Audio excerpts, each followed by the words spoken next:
Las 7 de la mañana con 22 minutos. Esta es la revista de Opinión Democracia. Vamos a iniciar el panel para el tema energético, concretamente de generación eléctrica. Está con nosotros en nuestros estudios el ingeniero Miguel Robalino, él es experto en la materia, energético, petrolero, y también está conectado a través de la plataforma el ingeniero Hugo Arcos, catedrático de la Politécnica Nacional. A los dos les damos la bienvenida y agradecemos habernos atendido.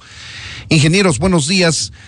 El tema que pone sobre la mesa la revista de Opinión Democracia es la búsqueda de opciones de corto plazo, inmediatas si se quiere, para solventar la crisis de generación eléctrica que tiene el país. Estamos abocados a un déficit enorme de generación eléctrica con presencia adicional de un estiaje anticipado que hace que la producción de nuestras hidroeléctricas baje ostensiblemente su producción, algunas inclusive por problemas incluso de sedimentación tengan que dejar de generar, y esto hace aún más complejo el problema. A esto se suma la decisión de Colombia de destinar para venta de energía al Ecuador exclusivamente la energía que viene desde el lado termoeléctrico, lo cual hace que la energía que nos venda Colombia o la energía que destine Colombia para vendernos exclusivamente sea muy cara. Ese es el panorama en el que se encuentra el Ecuador. Tenemos varias centrales hidroeléctricas a medias, paralizadas, con problemas técnicos, legales, otras con falta de financiamiento, y el país se debate entre la luz y la oscuridad solamente dependiendo de las condiciones climáticas de momento. Bienvenidos, ingenieros. Empecemos con Miguel Robalino. Ingeniero Robalino, buenos días. ¿Cómo mira usted el asunto? ¿Cuál es la salida que tiene el país a este bache, a este déficit energético? Gracias, Freddy. Un saludo cordial a usted, al ingeniero Arcos, a su radioaudiencia. Muy complacido estar aquí. Mire, bueno, es recurrente lo que está sucediendo. Nuevamente volvemos a apagar incendios, para hablar coloquialmente, y lamentablemente en paralelo no se está ejecutando ninguna planificación o los programas de expansión de generación, que son hacia los que tiene que dirigirse totalmente este sector para poder a futuro darnos un norte. Esa es la parte más crítica. Es decir, cuando el gobierno llegó hace aproximadamente ya 9 meses, lo primero que tenían que hacer es porque entendían que recibían un país con una crisis energética. Y aclaremos que es una crisis energética donde hay una crisis en el área petrolera, gas, minería y la parte eléctrica. Entonces, lógicamente, lo inmediato que tenía que haberse hecho apenas llegó el gobierno, si tenían una planificación, era inmediatamente tratar de hacer programar justamente el déficit que se iba a generar en este estiaje del 2024. Eso era lo primero. O sea, lo que están tratando de hacer ahora, si se lo hacía hace 9 meses, a lo mejor esta crisis eléctrica que estamos viviendo y esta sombra de los apagones hubiese sido en menor cantidad. Entonces, entendiéndose que no hay una planificación real que proyecte, es decir, cómo vamos a seguir incrementando expansión de generación. Una a largo plazo, dice usted. Una a mediano y a largo plazo. Ajá. Por un lado. Y por otro lado, los ajustes tienen que ir desde casa adentro, Freddy. Porque mire, aquí hay 3 factores importantes internamente que tiene el sistema eléctrico. Primero, las pérdidas negras. Las pérdidas negras, que son técnicas y no técnicas, que de acuerdo al último informe del Atlas Eléctrico 2023 es de el 15%, es decir, son casi 4.000 gigavatios que lógicamente no están tabulados. El otro problema es entender los clientes regulados, quiénes son, quiénes no son, y el otro problema es realmente los subsidios, si están justificados o no, aparte de toda la recaudación que se hizo en el año 2023, que fue de 2.198 millones de dólares, hay que ver de eso cuánto se destinó a la expansión de generación eléctrica. Entonces esa sería la primera parte, o sea, cómo organizar internamente y lógicamente de ahí el análisis de la demanda que tiene que hacerse desde generación, transmisión, distribución y el usuario final, que es uno de los puntos para poder determinar la situación, y las 2 interconexiones, Colombia y Perú, que de hecho son de energía y potencia, la una con 520 megavatios, la otra con 110, pero más allá de eso entender que esas interconexiones realmente más tienen, yo diría, el carácter de integración energética. ¿sí? Pero no es la solución. Usted bien lo detalló, lo que ya va a suceder ahí, y ante ese escenario, lógicamente, lo que se está planificando y planteando ahora es muy difícil, y hay que ser claros, el déficit que existe actualmente se lo cubra. Es decir, ahora, dentro de la realidad y objetividad, lo que el gobierno debe hacer es, ¿cuánto va a lograr conseguir en megavatios, para ser puntuales? ¿Cuál va a ser el déficit que va a quedar? ¿Y cómo debemos actuar la población ante eso, ante modelos de socialización? De acuerdo. Vamos a ver qué nos dice ingeniero Hugo Arcos. Buenos días, bienvenido a Revista de Opinión Democracia. Sí, muy buenos días. Un saludo cordial para el ingeniero Robalino y para toda la audiencia de este importante medio de comunicación. Ya lo había bosquejado usted en su introducción y también comparto algunos de los criterios emitidos por el ingeniero Robalino. Lastimosamente las acciones llegan tarde. Tenemos el problema de ya déficit energético. Bueno, al momento lo que se refleja es más bien una disminución un poco acelerada en el mes de agosto. En lo que va del mes de agosto ya se nota una disminución acelerada, especialmente en el nivel del embalse de Mazar, lo cual establece ya condiciones críticas, porque la lógica dentro de la operación del sistema nacional es el tener el embalse, si es posible, a tope a inicios del mes o a mediados del mes de octubre sería lo ideal, pero ahorita al momento, en el mes de agosto, tenemos ya un nivel inferior. En los 20 primeros días del mes de agosto hemos visto una disminución de alrededor de 10 metros en el nivel del embalse de Mazar, lo cual refleja una condición que usted ya ha mencionado. Tenemos un estiaje severo, tenemos condiciones bajas en cuanto al nivel de generación térmico. Esto se refleja precisamente en la disminución del embalse. No tenemos el suficiente soporte de generación térmica para mantener el embalse, que es podría decirse, una de las normas dentro del proceso operativo de cada periodo de estiaje. Todas las condiciones siempre llegan al mismo punto. También se había hablado del tema de Colombia, es de lo más normal. El mercado colombiano es un mercado privado y por lo tanto siempre es de esperarse, o es lógico, coherente el hecho de que la generación que se va a exportar es generación costosa, generación producida con combustibles fósiles del lado colombiano, porque de igual manera que en el caso ecuatoriano coincide el estiaje y también Colombia prevé el mantener sus embalses lo más llenos posible, ¿no? Ellos tienen la suficiente generación térmica como para poder mantener el nivel de sus embalses hacia finales de año, y adicionalmente lo que van a exportar hacia Ecuador es precisamente los excedentes que puedan tener de generación térmica, que por naturaleza son excedentes costosos.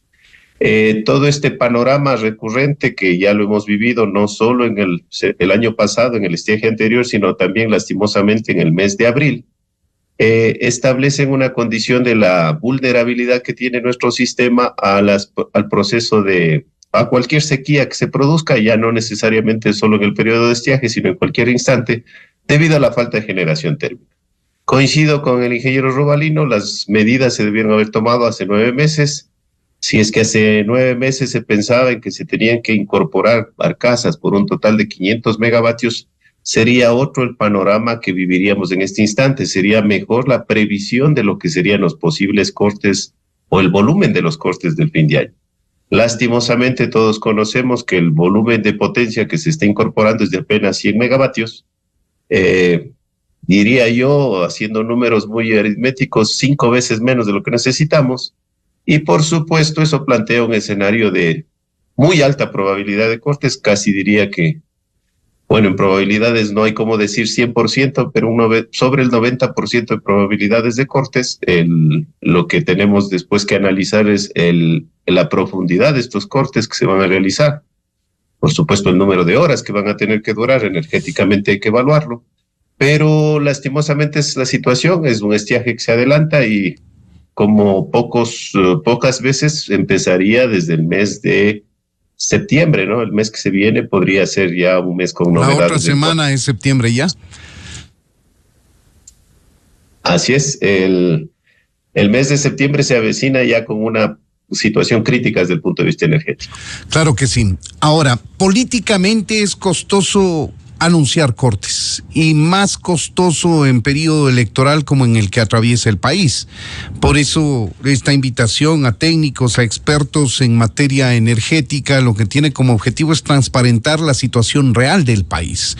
Ustedes han hecho un diagnóstico de el estado de la situación eléctrica del país, que de alguna manera ha sido ya abordado por otros expertos, y la mayoría coinciden en la falta de toma de decisiones, en la imprevisión de este gobierno, que no hizo lo que tenía que hacer, ni bien llegó a asumir el gobierno. Las cosas están dadas. ¿Hay posibilidad de tomar decisiones de cortísimo plazo que, si bien no logren evitar los apagones, al menos puedan hacer que estos sean de menor duración en horas de oscuridad, y de menor duración en extensión de estos cortes, hasta que se vaya mejorando el clima? Estamos dependiendo un poco de San Pedro, y se pueda estructurar un plan de desarrollo energético adecuado que nos permita habilitar las hidroeléctricas que no están habilitadas, nos permitan invertir, si no tiene plata el Estado, pedir inversión privada para que pongan a funcionar esas infraestructuras que están con un lucro cesante terrible para el país, y ejecutar planes de incremento del parque de producción energética termoeléctrica, etcétera. Lo que decía el doctor, es decir, una planificación del aumento de la producción energética del país paralelamente a una solución inmediata, ingeniero Robalino. Mire, uno de los aspectos importantes en los sectores energéticos es cómo diseña usted su arquitectura energética.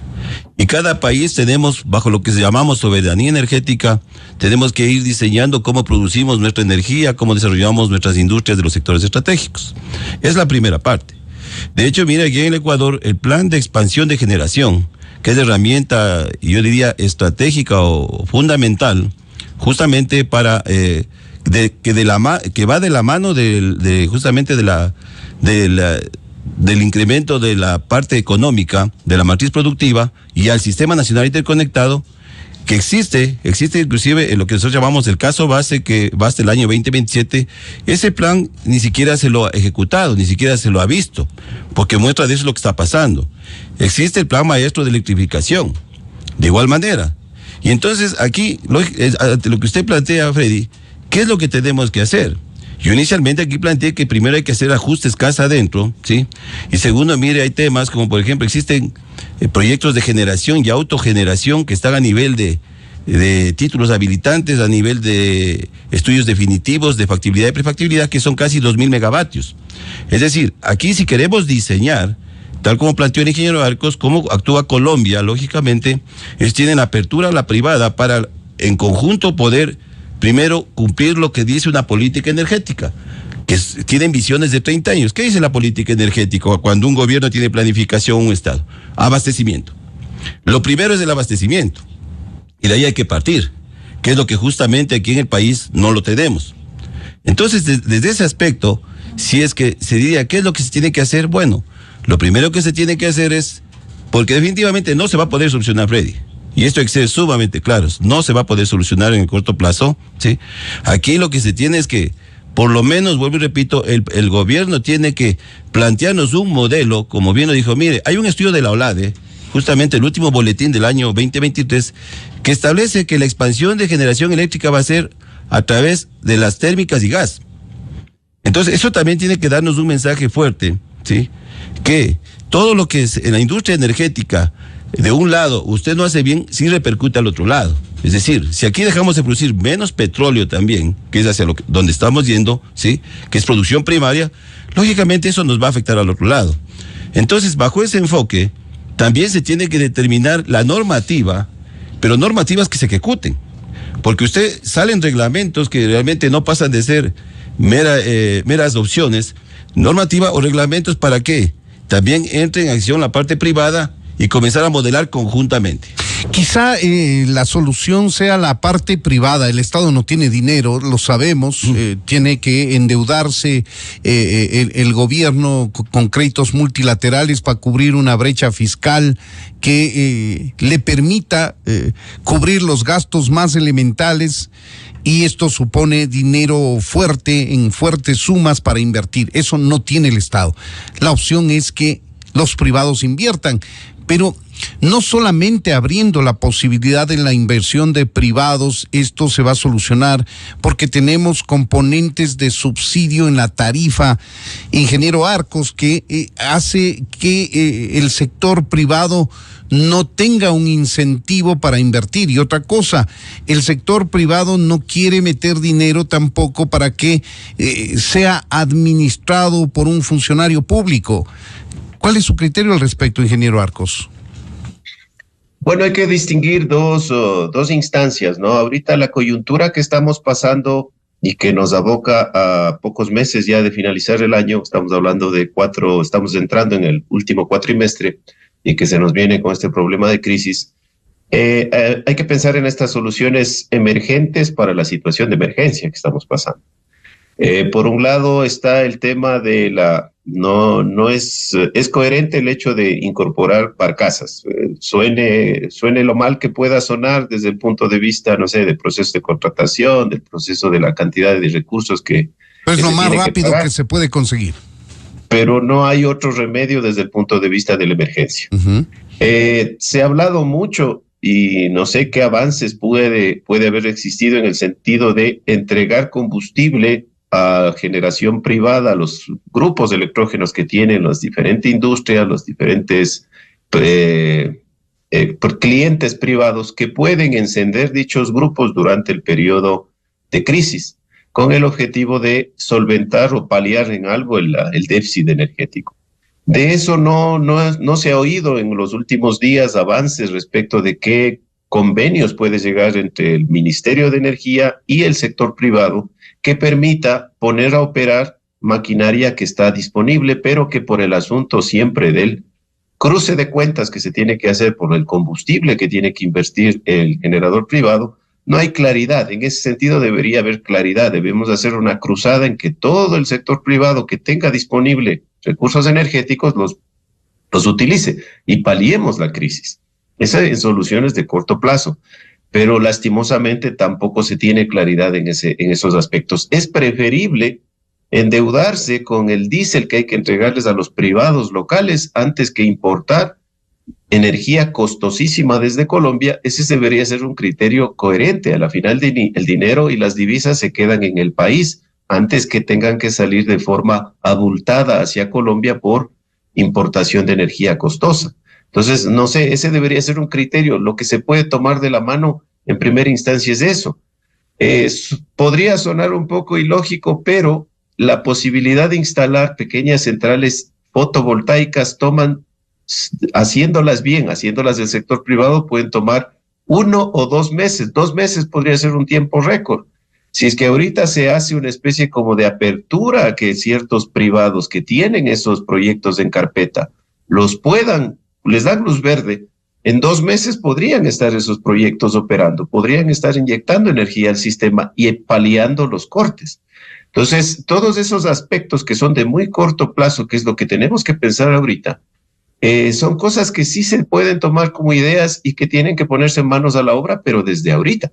Ya estamos en una situación extrema, pues las medidas tienen que ser extremas. Insisto, pensar en que el combustible que le voy a entregar al privado que tiene su grupo electrógeno es un costo para el sistema, sí es un costo, pero es una situación de crisis y es preferible antes que exportar dólares hacia Colombia por importación de energía. De acuerdo, entonces, pero también hace falta data, ingeniero, por ejemplo, que el Estado pueda tener un conocimiento más o menos exacto de la capacidad de generación o de autogeneración de los privados para ir haciendo un trabajo aritmético simple y saber cuánto me aportan los privados con autogeneración, cuánto está con la barcaza de Car Power Ship, cuántas barcazas más necesito contratar, a cuántos proyectos fotovoltaicos les doy luz verde para que instalen inmediatamente la infraestructura como usted está sugiriendo,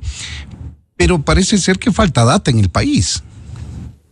A ver, ahí hay un tema bien importante, ¿no? El ministerio, su viceministerio de electricidad, recordemos que es la institución que rige a todo lo que es el sector y por supuesto es el que tiene bajo su comando a todas las empresas distribuidoras del país. La actividad de recoger o de actualizar la información no recae directamente o no se centraliza en una subsecretaría o en el viceministerio como tal. Son tareas que se encargan de forma directa hacia las distribuidoras, que son quienes tienen el contacto directo con los usuarios y por supuesto pueden hacer un levantamiento y actualización si es que es con un criterio emergente. Eso se puede hacer en cuestión de una semana, no es cuestión de, no es una cosa de locos, ¿no? Y además que no significa que no se tenga información, se tiene información, pero obviamente no está a nivel del ministerio.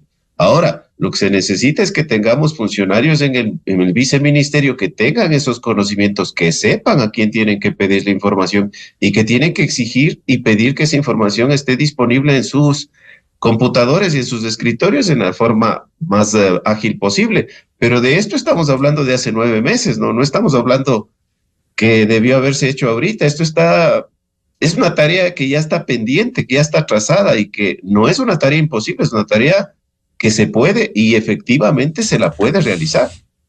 De acuerdo. Ingeniero Robalino, ¿cómo incentivamos a los privados a que inviertan? Creo que no es necesario, hay voluntad del sector privado. Lo que hay es una serie de trabas de tramitología, de trabas legales y desincentivos como el tema del subsidio tarifario a la energía que ha sido expresado precisamente de manera expresa por el sector privado como un óbice, un problema para entrar a invertir en esta área. Bueno, primero yo quiero rápidamente topar 2 puntos que planteó el ingeniero Arcos, que a mí sí me parecen importantes. Mire, la irresponsabilidad de los gobiernos hace que ponga a la cabeza de estas carteras que son sumamente técnicas a personas que van a curvas de aprendizaje. Eso nos seguirá pasando factura y mientras no tengan responsabilidad los gobiernos, justamente en designar frente a estas carteras y las diferentes empresas de los sectores estratégicos, gente que realmente conozca, que sea ética, honesta y ética. Ahí tenemos un primer problema que tenemos que analizar cómo se lo llegará. El segundo punto de las distribuidoras. Mire, en realidad, como dice el ingeniero Arcos, las distribuidoras son prácticamente en donde tiene que hacerse los ajustes, si se quiere llamar así. Primero, para el tema de pérdidas negras. Segundo, para el tema de recaudación y clientes regulados, que hablábamos 3 cosas, que ahí se entiende. Y por otro lado, lógicamente, aquí se tiene que establecer modelos de compensación, o los famosos certificados ambientales de energía que se llaman, porque así funciona. Es decir, se tiene que hacer una campaña donde se plantee, bueno, este gobierno lo hizo de una manera desordenada, cuando en los apagones que tuvimos meses anteriores, bajó algo de la tarifa eléctrica, ¿sí? Es un modelo de compensación que fue desordenado, pero en algo creo funcionó. Es decir, eficiencia energética, cuando hablamos de eficiencia energética, no solo estamos hablando de ahorro de energía, sino que estamos hablando también un poco de cómo modelar esa compensación para poder bajar los consumos, ¿sí? Lógicamente, dentro de los porcentajes que existe de consumo, tenemos la parte industrial y la parte industrial comercial y la parte doméstica, llamémosle, que son los que más consumen definitivamente, y ahí hay que plantear cómo se puede dar estos modelos, es decir, cómo se puede y cómo aplicar estos modelos. Entonces, inmediatamente lo que el gobierno puede hacer es hacer un plan piloto, porque esto funciona así, porque aquí lamentablemente todo no se establece, como no se planifica, no se establecen planes piloto que funcionen, y una vez que funcionó, se replica, porque eso funciona así. Entonces, por ahí serían 2 cosas puntuales. A nivel de las distribuidoras, ajustar esos 3 puntos, y a nivel, digamos, ya de un tema macro, plantear modelos de compensación hacia la eficiencia energética. ¿Cómo concretamos la inversión de privados? Recién ayer me parece que salió una noticia en los medios de comunicación en el sentido de que al menos 55 empresas privadas tienen un interés fundado en invertir en el Ecuador. ¿Cómo damos paso a eso? ¿Cómo se viabiliza eso, ingeniero Arcos? Sí, Freddy, gracias. Y disculpas en la pregunta que usted está realizando, pues tal vez en mi anterior intervención me concentré más bien en muy corto plazo por el tema de la crisis. A ver, la primera medida, si es que estuviese en mis manos, por supuesto, ¿no? La primera medida sería fideicomisar los ingresos por tarifa. Esa es la primera medida y urgente. ¿Qué significa esto? Que todos los ingresos que se producen por tarifa de todas las empresas distribuidoras, es decir, de todos los clientes a los cuales se les cobra su tarifa de forma ordenada y mensual, esos recursos deberían ser fideicomisados. En su momento funcionaba y fue una de las mejores épocas en cuanto al funcionamiento del sector eléctrico cuando efectivamente existía un fideicomiso para la recaudación de tarifas. Para entenderle mejor nada más, ingeniero Arcos, este fideicomiso lo que busca es garantizar el dinero producto del suministro eléctrico al sector que sea invertido o reinvertido en el propio sector eléctrico y no se desvíe. ¿Ese es el objetivo para el fideicomiso que usted plantea o cuál es el objetivo? En primer lugar, el dejar de tener el dinero de la tarifa en muchas manos, ¿no? Ahorita cada una de las empresas distribuidoras hace el uso de esos dineros y usted sabe que cuando hay muchas manos de por medio, está el tema de un mal manejo, está el tema de una distribución inadecuada de los recursos. Entonces, cuando se fideicomisa y es una única institución la que determina cómo se debe distribuir esos recursos para generación, transmisión y distribución, esta regularización o esta formalización del uso de los recursos permite hacer una distribución adecuada. ¿Cómo se manejaba en su momento? No es un tema ajeno a lo que ya todos conocemos. En su momento se fideicomisaba, obviamente a través de una entidad bancaria, y ese fideicomiso recibía órdenes de salida de recursos exclusivamente por parte del Operador Nacional de Electricidad, el SENACE, de acuerdo con cuentas claras. De esta manera, esos recursos se distribuían de forma adecuada a empresas de generación, básicamente concentradas en lo que sería SELEC, para el caso del Estado, más empresas privadas, a las empresas distribuidoras y, por supuesto, a la transmisión. Cuando se manejaba de esta manera, se podía mantener la liquidez de empresas como SELEC. Y una empresa como SELEC, una empresa grande, una de las principales empresas estatales del Ecuador, que tenía liquidez gracias a ese fideicomiso, podía enfrentar posibles o podía tener líneas de crédito de instituciones internacionales o de banca multilateral con créditos con bajo interés que podían financiar obras.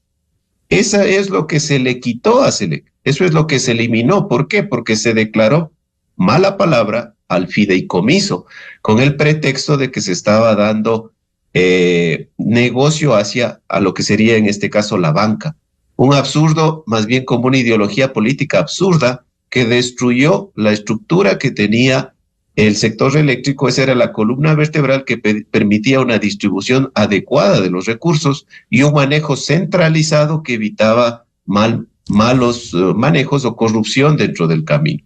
¿Qué permitía esto? Liquidez a la empresa pública, y sería la empresa pública la que tendría ahorita la posibilidad de estar desarrollando sus proyectos en base a sus propios líneas de financiamiento, a conseguir líneas de financiamiento con crédito blando. Esa es la visión de ordenar la casa, de ordenar los temas desde el punto de vista financiero, que es lo primero, y posteriormente a ello, como medidas adicionales, ya lo ha planteado el ingeniero Robalino, ver el tema de pérdidas, ver el tema, pero por supuesto, si es que tengo dinero fideicomisado y bien repartido, las empresas distribuidoras también tendrán una distribución de recursos destinadas a proyectos para minimizar pérdidas. Mientras no es así y les doy libre albedrío en el manejo de los recursos, lo que invertirán es en construirse edificios, en otro tipo de cosas, y por supuesto lo último que van a dejar son los aspectos técnicos o la minimización de pérdidas. Pero si es que fideicomiso y controlo con una centralización en lo que sería en este caso el Viceministerio de Electricidad, el responsable del sector, ahí es que logro atacar problemas como pérdidas, ahí es que logro hacer buenos estudios y fijar tarifas adecuadas, eliminar las distorsiones de los subsidios, desde ese punto de vista, empezando a controlar el tema económico del sector eléctrico. ¿Por qué no se ha hecho? ¿O por qué cuando se eliminó ese fideicomiso no se ha podido volver? porque lastimosamente dentro de muchas empresas eléctricas tienen participación los gobiernos locales. Todos sabemos de esa problemática. Y ahora, claro, los políticos locales es muy difícil que quieran volver a ceder ese espacio de poder que significa el manejar los recursos de las empresas distribuidoras, porque el fideicomisar significaría perder esos espacios que a la final significan fuentes políticas o manejo político y en el fondo corrupción. Eso es tal cual con la claridad que me puedo expresar. Claro que sí, usted lo que plantea es arreglar la casa por dentro y eso está muy bien, abona una solución estructural al problema, más con miras al mediano y largo plazo que al inmediato. Ahora, si queremos plantear en blanco y negro las cosas, tendríamos que decir si nos hacen falta urgentemente para allá 500 megavatios y tenemos solo de esos 100 que ella mismo empieza a aportar la barcaza turca para poner en blanco y negro y reducir el tema lo máximo posible. Deberíamos plantear 4 barcazas más, ingeniero Robalino.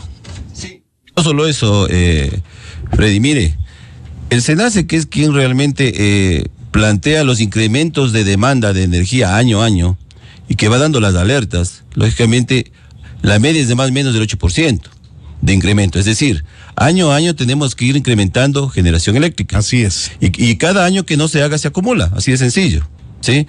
Porque la demanda crece.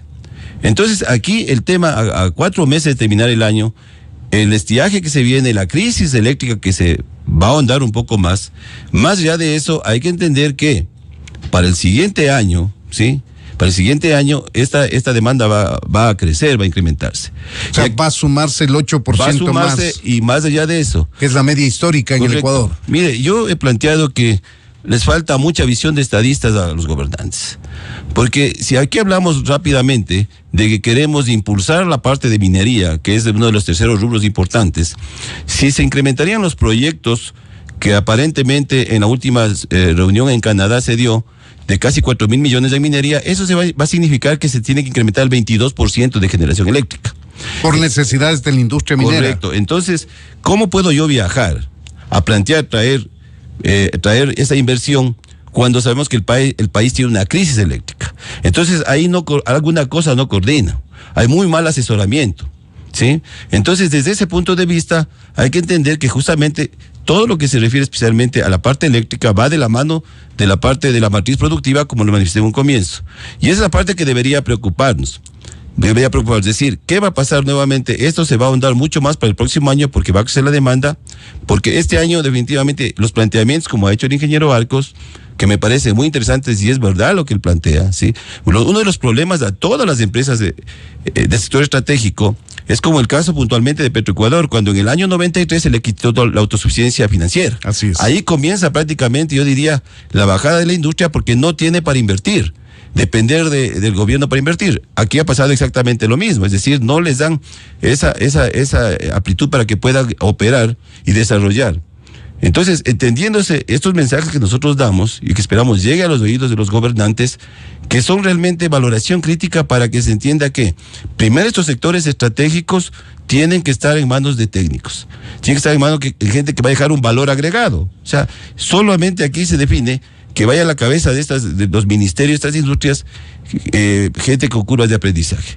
Entonces, desde esa perspectiva, entendiéndose inclusive que cuáles son las consecuencias que traen estas crisis, y mientras más duren, las consecuencias van a ser mucho más fuertes. Entonces, ante ese mensaje, lógicamente, vuelvo y repito, lo que le queda al gobierno desde mi punto de vista es que nos den cifras claras, porque es muy sencillo. ¿Cuánto es la demanda? ¿Cuánto tengo? ¿Cuánto es la oferta? ¿Cuánto me falta? Así es. Lo que se ha planteado, Freddy.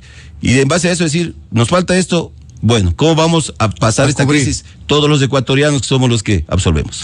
Ingeniero Arcos, ya para cerrar este panel, le reitero la consulta y no le estoy criticando, el tema es demasiado técnico, complejo, amplio y claro, aunque hay una pregunta de por medio, el análisis o el desarrollo, de la respuesta nos lleva hacia otro lado. ¿Cuántas barcazas tenemos que contratar? Si hacemos un cálculo aritmético, serían 4 barcazas más de 100, que es lo más rápido que se puede conseguir. Ojalá exista disponibilidad disponibilidad de barcazas en el mercado internacional y con eso, ojalá hasta finales de este año está cubierto la mayoría de estos 500 megavatios que necesitamos urgente, sin dejar de hacer el trabajo de una reingeniería interna para apuntar a esos cambios que usted sugiere y otros técnicos también lo han hecho, arreglar la casa por dentro y desarrollar un verdadero plan de expansión de generación eléctrica. Sí, muchas gracias. El déficit, mucho se ha hablado, se han entregado muchos números, ¿no? Se ha hablado en algunos medios de comunicación, se habla de 1.000 megavatios, en otros lados se plantean 500 megavatios. Bueno, el déficit en realidad hay que verlo desde la perspectiva energética. Para dar números un poco aritméticos, como se ha mencionado. La demanda diaria del país, la demanda diaria es de 90 gigawatts hora. Esa es una medida de energía. 90 gigawatts hora es lo que está consumiendo en un día común de semana el país. El déficit se estima, o el déficit estimado que se proyectaría está en el orden de 13 a 14 gigawatts hora, es decir, alrededor del 14-15% de esa energía que requiere el país. Si es que hablamos para sí mismo números aritméticos en el orden de 12 gigawatts hora, simplemente por aritmética, 12 gigawatts hora equivale a 500 megavatios de generación térmica funcionando 24/7. De ahí puede explicarse este número de los 500 megavatios, que sería el mínimo necesario para tratar de apalear de forma casi que, diríamos, adecuada lo que sería el déficit que tenemos en este momento y evitar casi que en buena medida lo que serían los cortes. Claro, y hay oferta de barcazas en el mercado internacional como para cubrir esta demanda urgentísima, llamémosla, porque obviamente el déficit está cifrado en algo más de 1.000 megavatios y estamos hablando de parchar este momento crucial del país con al menos 500.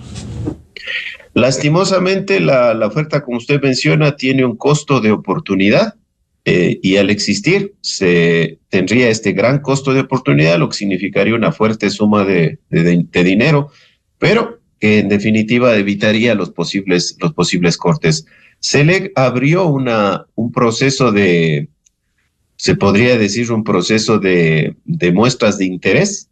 Dentro de ese proceso de muestras de interés sí hay ofertas, pero lastimosamente siempre está por medio el tema del tiempo, ¿no?